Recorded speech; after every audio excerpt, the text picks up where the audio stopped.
All right, we're going to talk about the story of Hollywood. And I bet it's not the one you think you know. This is a story all about rebellion, sunshine, and a wild, high-stakes escape from one of America's most famous inventors. So think about this for a second. The Hollywood we all know, all the glamour, the blockbusters, the whole spectacle, it actually started out as the complete opposite. So how does a place that literally banned booze and guns become, well, Hollywood? The whole thing kicks off with an escape. That's right. Hollywood wasn't built on some grand dream. It was built as a refuge. You see, the first filmmakers weren't pioneers looking for glory. They were basically refugees, on the run from a guy who wanted to control their entire industry, Thomas Edison. I mean, can you even picture it? Before any of the studios or the movie stars, Hollywood was just farmland. It was designed to be this quiet, sober community. Its founders outlawed saloons and even carrying firearms. It was supposed to be this peaceful, moral place, which is kind of hilarious, considering what it would eventually become famous for. So here's the deal. Back on the East Coast, Thomas Edison's company had all these ironclad patents on movie-making technology. He was aggressively suing anyone who tried to make a film without paying him.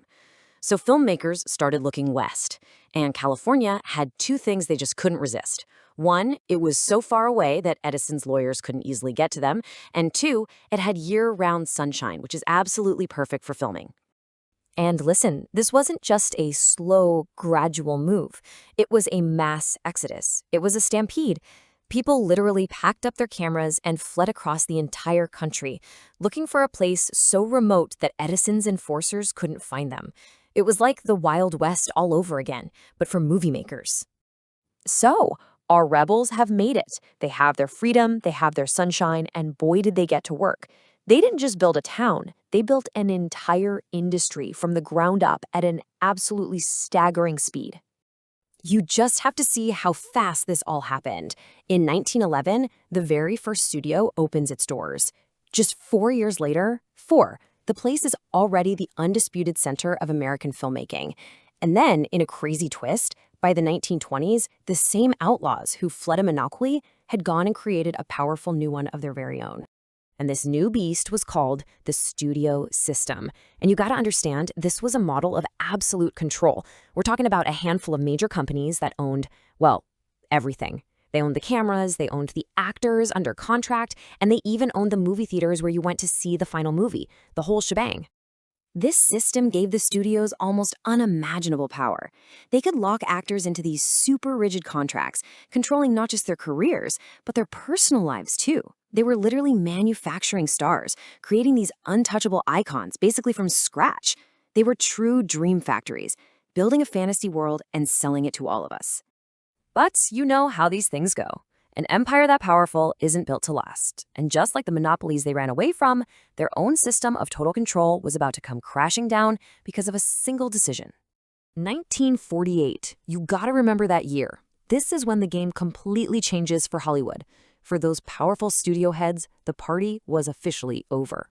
The Supreme Court came in and just delivered a knockout blow. They forced the studios to sell off their movie theater chains. And just like that, their monopoly was broken. They could no longer guarantee that a movie they made would even get shown in a theater.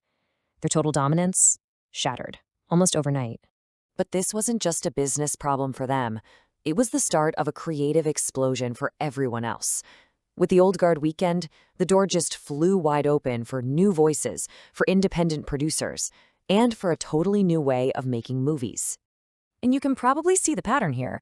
From the ashes of that old, broken system, another rebellion started to spark. A whole new generation of filmmakers showed up, looked at the old Hollywood rulebook, and decided to just tear it up. This was the era of New Hollywood. We're talking about young, visionary directors. You know the names: Francis Ford Coppola, George Lucas.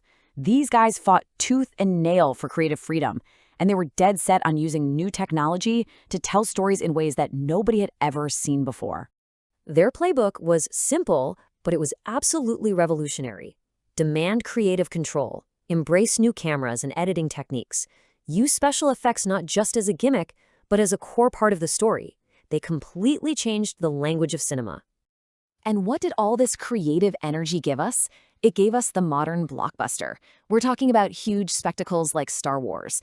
These weren't just movies anymore. They were cultural events that proved a single film could become a global phenomenon. And of course, Hollywood always follows the money.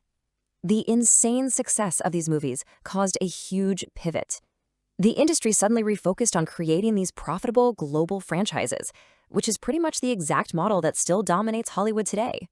So from a quiet little town to a hideout for rebels, to a monopolistic dream factory, and finally to the home of the modern blockbuster, Hollywood's story has always been about reinvention fueled by rebellion. So it really makes you wonder, with everything changing the game again, streaming, AI, global markets, what's Hollywood's next big escape going to look like?